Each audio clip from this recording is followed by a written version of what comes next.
Bienvenue au podcast Nexus Sport, édition 2022. Aujourd'hui, on s'entretient avec coach Philippe Leduc, entraîneur-chef des Gaillards à Jonquière, ainsi que Samuel Paquet-Louis, qui est un étudiant athlète de 3e année au sein de l'organisation. Messieurs, comment allez-vous? Ça va très bien, merci. Et toi? Oui, super. Sam, beau gros Ça va sourire? bien? Oui, ça va. Super. Ben, messieurs, merci de prendre le temps de discuter du programme avec nous et nos auditeurs. Coach, on va lancer la balle à toi en premier. Ta première saison à la barre des Gaillards à Jonquière, comment tu as trouvé l'expérience? Je suis content de notre saison. C'est certain qu'on n'a pas rempli les objectifs qu'on avait là, de remporter le bol d'or cette saison. Toutefois, je pense qu'avec une fiche de 6 victoires, 2 défaites en saison régulière, puis aussi notre parcours de playoff, on peut être fier de ça. On a joué contre des clubs qu'on n'avait pas vus. On a eu une victoire convaincante encore de finale à la maison. On a eu aussi un deuxième très bon match où on a été capable d'établir notre jeu au sol, où on a été capable d'arrêter le jeu au sol de l'adversaire. Des fois, c'est des équipes qu'on n'a pas vues pendant la saison. On regarde le film, on se dit ça va être des bons défis au sol, surtout au niveau de notre demi-finale. Nous, est-ce qu'on va être capable de courir contre cette boîte-là?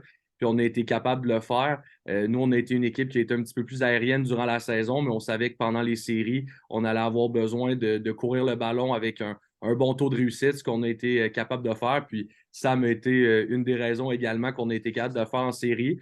Aussi, on a eu un bon match bol d'or. Malheureusement, on a été un petit peu short. On a perdu 28-21. On a eu un bon début de match à 13-0, mais on n'a pas été capable de suivre le rythme. Puis tout le crédit là, va à l'équipe de Beauce-Appalaches qui ont joué un super match puis qui avait une super équipe, là. Donc, je les félicite pour cette victoire-là. Nice, nice. Sam, comme j'ai mentionné d'entrée de jeu, tu es à ta 3e année, tu vas en jouer une 4e là-bas. Tu es aussi de la région. Donc, tu n'as pas eu besoin de t'expatrier, toi, pour pouvoir jouer au football. Dis-moi donc, au niveau académique, toi, ton expérience, comment tu as vécu ça, faire la transition entre l'école secondaire et le collégial? Ben, la transition a été plus dure parce que moi, ma première année au cégep, c'était pendant la pandémie. Fait que mes cours étaient en ligne. Puis mon secondaire 5, je ne l'ai pas fini à cause de la pandémie. Mais par contre, ce que je peux dire, c'est que quand je suis arrivé ici, on a été pris en bonne main. Puis si j'avais besoin d'aide au niveau académique ou n'importe quelle question que je pouvais avoir, ben, je pouvais me faire répondre. Puis j'avais de l'aide qui était à portée de main. Ça a été le fun. Puis ça a enlevé un stress de moi parce que j'ai été pris sous l'aile du stagiaire et de l'organisation. Puis aussi, avec le football, on a des périodes de sport-études, d'études qui nous permettent de faire nos devoirs, pour arriver à avoir des bonnes notes puis réussir nos cours, dans le fond. Fait que la transition a été assez bien faite malgré tout avec la pandémie. Puis on a eu beaucoup d'aide aussi au niveau scolaire. Coach, je reviens à toi. Le programme des Gaillards à Jonquière, hein, si on parle des densités de population, on parle de Montréal, on parle de Québec en termes de football. On n'entend pas souvent parler, nous, des programmes qui sont un petit peu plus éloignés, un programme en région. Qu'est-ce qui différencie le programme là, des Gaillards à Jonquière? Puis comment est-ce qu'on fait pour amener un petit peu de visibilité à ton programme au sein de ces bassins de population qui sont un petit peu plus éloignés? Ben, je crois une chose qui nous démarque, nous, dans notre cégep, dans tout le Saguenay-Lac-Saint-Jean, c'est qu'on a un pavillon des génies. Donc, on a un pavillon pour les techniques physiques. Donc, on parle, par exemple, de génie mécanique, génie électrique, mécanique du bâtiment. Donc, ça, c'est quelque chose qui peut faire en sorte qu'on sorte du lot. Parce que si il y a un jeune, par exemple, qui a des grands centres, comme tu disais, que ça lui intéresse de poursuivre le football, venir dans une équipe qui a fait ses preuves dans les dernières années avec 6 présence de suite au bol d'or, qui veut étudier dans une technique. Tout dépendamment des techniques également, il y a des programmes du gouvernement qui permettent d'avoir des bourses pour payer les frais de logement, pour payer également certains frais scolaires. Ça dépend toujours des techniques, là, donc je ne veux pas rentrer dans toutes les technicalités ce matin, mais ces programmes-là nous aident à avoir des jeunes de l'extérieur qui viennent dans ces programmes d'études-là, parce que oui, le programme de football des Gaillards est super attrayant, mais nous, c'est important que les jeunes se dirigent vers un programme d'études qui leur plaît. Donc, nous, il y a certains programmes d'études qu'on n'a pas. Si on recrute un jeune, puis ce jeune-là veut être dans un programme d'études qu'on n'a pas, ben, on ne va pas commencer à lui dire ah, ben, viens faire tes sciences nat, puis va faire tel chemin par la suite à l'université. Si on n'a pas cette technique-là, on va lui dire bon succès. Donc, ça, c'est vraiment la première chose. Je pense qu'on a des belles techniques pour les garçons, puis on a plusieurs gars dans notre équipe qui sont en différentes techniques. Par exemple, si on est en gestion de commerce, on a plusieurs gars de l'équipe en gestion de commerce, génie électrique également. Donc, ça, c'est vraiment des techniques qui sont gagnantes pour nous en recrutement. Donc, des fois, on fait les premières approches, puis on nous parle de ces techniques-là. Ben, à Jonquière, tu sais que tu vas pouvoir avoir cette technique-là, puis avoir le diplôme dans le champ d'études qui t'intéresse. Donc, ça, c'est un peu plus pour les études. Maintenant, si on parle du côté football, je pense que qu'est-ce qui est très intéressant maintenant au Québec, c'est de plus en plus les programmes, les cégeps investissent dans leurs programmes de football. Donc, les offres commencent à se ressembler de plus en plus. Nous, de notre côté, ben, on a 2 entraîneurs à temps plein. Donc, je suis entraîneur-chef à temps plein. Je suis également coordonnateur offensif, pardon. Puis, on a notre coordonnateur des unités spéciales, qui est également kinésiologue, qui a son diplôme en kinésiologie, qui est préparateur physique pour notre équipe de football, mais également pour notre équipe de volleyball Division 1. Donc, on a cette ressource-là de plus. Donc, on a 2 personnes à temps plein qui sont là du côté sportif.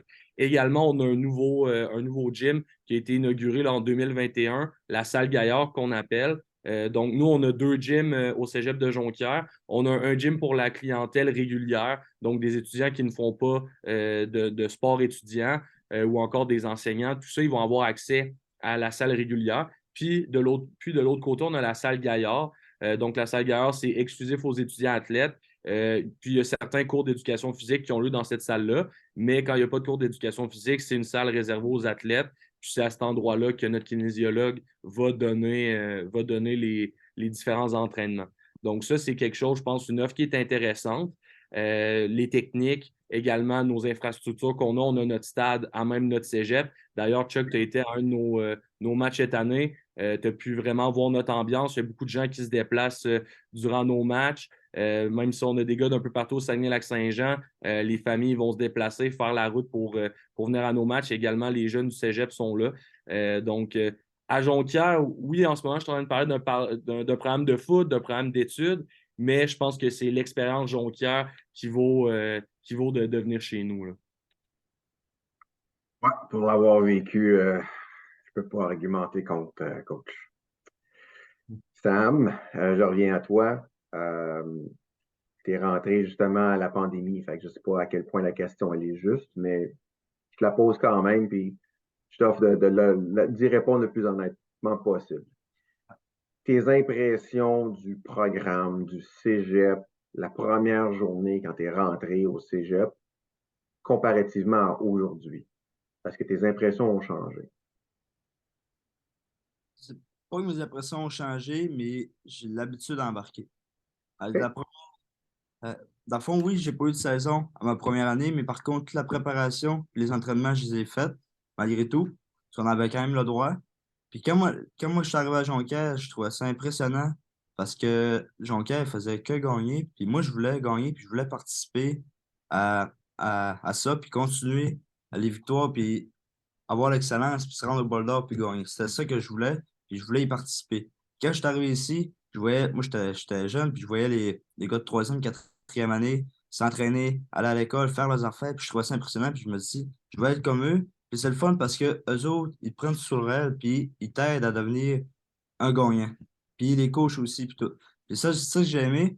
Puis encore aujourd'hui, les troisième, quatrième année, quand j'étais en première année, eux autres sont partis. Puis là, c'est rendu moi qui ai le rôle du leader avec les gars de ma cohorte de deuxième, troisième, quatrième année, de prendre les plus jeunes sur notre aile et de leur dire c'est comme ça que ça marche, c'est comme ça qu'on va gagner, c'est comme ça que tu vas réussir à l'école, puis c'est ça qu'il faut faire si on va avoir des belles performances lors des games, lors des playoffs, puis gagner un bol d'or. Fait que c'est ça que j'ai aimé.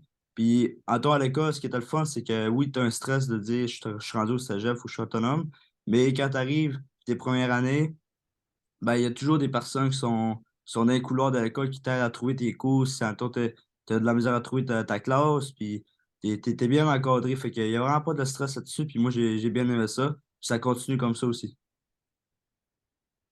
Coach, je sais pas pour toi, là, mais moi, je ne m'écœure pas d'entendre des petits gars de 19 ans démontrer du leadership de même. Ouais, ben Sam, ça a été un capitaine pour nous cette année, là, donc on est vraiment content. Cette année, comment aussi s'est développé dans son leadership. J'ai adoré là, la saison de Sam, comment ça s'est développé. Puis si je peux me permettre d'ajouter sur ce que Sam me dit à propos des premières années, Oui, c'est vas-y. un programme également dans notre cégep qui n'est pas seulement pour les étudiants athlètes, mais qui est vraiment pour tous les étudiants de première année. C'est le programme Première année réussie. Donc, c'est un programme que dans chaque programme d'études, il va y avoir un enseignant pivot. Donc, c'est un enseignant qui est responsable de regarder les résultats scolaires des étudiants de première année, puis de faire des suivis avec eux. Donc, ils vont prendre des rendez-vous avec des étudiants souvent qui ont plus de difficultés pour voir qu'est-ce qui peut être fait pour que ces jeunes-là réussissent leur cours, puis par la suite diplôme. Parce que le Cégep de Jonquière, en regardant les statistiques, se sont rendus compte que lorsqu'on a des jeunes de première année qui ont de la difficulté à réussir leur cours, le taux de diplomation va être beaucoup plus bas. Donc, en mettant ce programme-là en place, ben, on veut s'assurer que la première année soit une réussite pour que les jeunes puissent continuer de la même façon et obtenir leur diplôme. J'allais justement te demander, ma prochaine question, comment est-ce que tu fais pour garder les jeunes engagés académiquement? La réponse est là. Oui, il y a ça, mais il y a d'autres programmes. Donc, également, tu sais, cette année, pour tous nos joueurs de première année, les travailleurs sociaux du Cégep, ils ont fait une rencontre avec nos joueurs de première année en petits groupes pour parler d'anxiété, anxiété de performance. Également, nous, on a des aides pédagogiques à la réussite. Qui est à l'apprentissage, pardon, pas à la réussite, mais APA, aide pédagogique à l'apprentissage. Donc, de plus en plus, puis ça, c'est vraiment une bonne nouvelle, des jeunes ayant des difficultés d'apprentissage continuent vers le cégep quand avant, ils se tournaient un petit peu plus vers les DEP ou le marché du Oui. travail. Donc, ben, il faut encadrer ces jeunes-là. Donc, les APA, ben, ils vont montrer, en prenant des rendez-vous, on est capable d'avoir des outils comme prendre des notes, comment écouter en classe, avoir un horaire, comment livrer nos travaux à temps. Donc, ça, c'est une ressource qu'on a au cégep. On a également un responsable de la réussite académique qui est professeur d'éducation physique, Éric Tremblay, qui reçoit les notes à chaque semaine. Puis nous, on a des rencontres là, à chaque semaine pour parler des différents résultats. Des fois, ça va être lui qui va rencontrer les jeunes, des fois, ça va être moi. Puis le but, là, c'est pas d'être moralisateur, puis de dire ah, ben, tu fais pas tes affaires. C'est plutôt de trouver des solutions pour que ces jeunes-là aient du succès du côté scolaire. Parce que sûrement que ça a été dit dans plusieurs podcasts, mais l'école et le sport, ben, ça va ensemble. Puis si on ne va pas à l'école, ben, on ne pourra pas avoir notre sport à notre deuxième année. Trop vrai. Sam, Ouais. je t'amène 12 mois dans le futur, au terme de ta quatrième saison. Je te pose la question, qu'est-ce que tu vas retenir le plus de ton passage au Cégep de Jonquière? Ouais, c'est une très bonne question, mais ce que je vais retenir le plus, c'est que à Jonquière, tu seras jamais laissé de côté, autant à l'école, sur le terrain, puis en dehors des cours, puis du football. Quand les saisons sont finies, quand l'école est finie, t'es- on est une famille, en vrai. On est une famille, puis les gars sont soudés, puis c'est ça qui est le fun. Ce que je vais retenir le plus, on est une famille, puis faut travailler fort pour gagner, puis il y aura rien. Ça sera jamais facile, mais t'as tout pour réussir ici au Cégep de Jonquière. T'as tout pour réussir. Les coachs vont t'aider, le personnel de l'école va t'aider, les professeurs vont t'aider. Il y a une proximité incroyable. Dans ma technique, en tout cas, avec les professeurs, on a une proximité de fou. Puis tout le monde veut que tu réussisses, puis tu vas avoir du fun. Puis c'est ça que je vais retenir le plus. C'est que Jonquière, c'est une expérience à vivre. Coach, dernière question, je t'envoie à toi. Période de recrutement a débuté. Évidemment, tu te lances des perches un peu partout. Qu'est-ce que tu recherches comme individu pour te joindre à l'équipe? Je ne sais pas si tu cherches des positions spécifiques ou des personnalités spécifiques. Qu'est-ce que ça prend pour faire partie de l'équipe des Gaillards? Ben, de notre côté, il y avait plusieurs questions dans ton affirmation. Ben, premièrement, nous, c'est certain qu'on va rechercher un peu à toutes les positions parce que cette année, on a joué à 49 joueurs durant la saison. Donc, à 49, il nous reste de la place encore sur notre roster, peu importe la position. Puis même des positions, par exemple, sur la ligne offensive. À notre camp de printemps, on avait 12 O-line sur notre roster. Puis pendant la saison, il a fallu faire des changements de position pour qu'on en ait 7. Donc, des fois, on pense que On a un nombre assez important, mais des fois, il y en a que leur passion du football disparaît. Il y en a d'autres que du côté personnel, ils ont différents enjeux, donc décident de délaisser le football. Donc, je respecte le choix de tous les gars, mais ça fait en sorte que cette année, quand on était à notre camp d'hiver, on se disait, bon, ben, par exemple, O-line, linebacker, on a pas mal de staff. Puis arrivé à la saison avec des blessures également, ben, par exemple, à linebacker, on a terminé l'année avec 3 linebackers qui pratiquaient. Donc, on ne peut pas se dire à aucune position, bon, ben nous, cette année, on est correct, on ne va pas recruter personne parce que c'est du sport scolaire. On sait pas, quelqu'un peut toujours décider de partir ou encore de changer de programme d'études puis qu'on ne l'offre plus. Donc, nous, on recherche vraiment à toutes les positions. Puis l'autre point, quel genre d'individu qu'on recherche? Ben, c'est quelqu'un qui est prêt à travailler. On regardait ça, toute l'équipe d'entraîneurs ensemble avant le début du recrutement. Puis on a fait un bilan de tous les joueurs chez nous qui ont fait 3 ans, même certains gars qu'on avait plus ou moins recrutés ou des gars qu'on savait qu'ils allaient être loin du terrain. Puis tous les gars qui sont restés pendant 3 ans, sans être des partants à tous les matchs, ils ont eu un rôle important dans l'équipe à un point ou l'autre dans l'année. Puis cette année, c'est encore arrivé, des gars de 3e année qui ont peut-être été pas super recrutés, qui sont venus ici, qui nous ont choisis, qui ont travaillé fort. Ben, pendant l'année, ils ont eu des postes de partants puis qui nous ont aidés à avoir la bonne saison qu'on a eue. Donc, je pense que le foot, c'est vraiment un sport de développement. Donc, s'il y a des jeunes qui sont prêts à travailler, qui savent que l'année 1, ben, il y a des gars en avant de toi, que ça se peut que ça soit un petit peu plus difficile, mais que tu sais que tu as un projet sur 3 ans, ben, après 3 ans, là, le roster, il a tout été changé. Là. Fait que si tu as travaillé à l'école, que tu as travaillé sur le terrain, tu as travaillé dans le gym, normalement, tu vas être sur le terrain parce qu'il y a des gars travaillants qui voient le terrain en ayant mis des efforts, on en voit à chaque année. Puis ça, c'est une fierté pour nous aussi parce que ces gars-là, ben, ils ont un rôle puis ils sont fiers d'être avec nous, même si ce n'est pas des superstars. Puis des gars comme ça, il en faut. Il y a 12 partants en offense, 12 partants en defense, il y a des gars sur les special teams. Donc, 49 joueurs, on est beaucoup plus que ça. Mais si les gars, ils prennent plaisir dans leur rôle dans notre équipe, puis ils travaillent durant leurs 3 ans, normalement, ils devraient avoir du terrain soit en offense, soit en defense. Puis le passé le prouve là, dans notre équipe. Écoute, c'est pas une erreur tantôt. Hein? Tu as bel et bien dit 6 finales de suite. Je ne suis pas quelqu'un qui veut trop brag. On est fiers de ça. Moi, c'était ma première en tant qu'entraîneur-chef. J'ai été présent également pour 3 finales en tant que coordonnateur offensif. Puis, oui, on a ces accomplissements-là, c'est bien plaisant, mais celle-là que je trouve le plus fun, c'est la prochaine. Ça va être la prochaine finale, c'est elle la plus fun. C'est bon. C'est très bon. Ouais. Hey, messieurs, je vous remercie beaucoup d'avoir pris le temps de partager tout ça avec nous. C'est très apprécié. Je vous souhaite une très belle période de recrutement, coach, toi et ton équipe.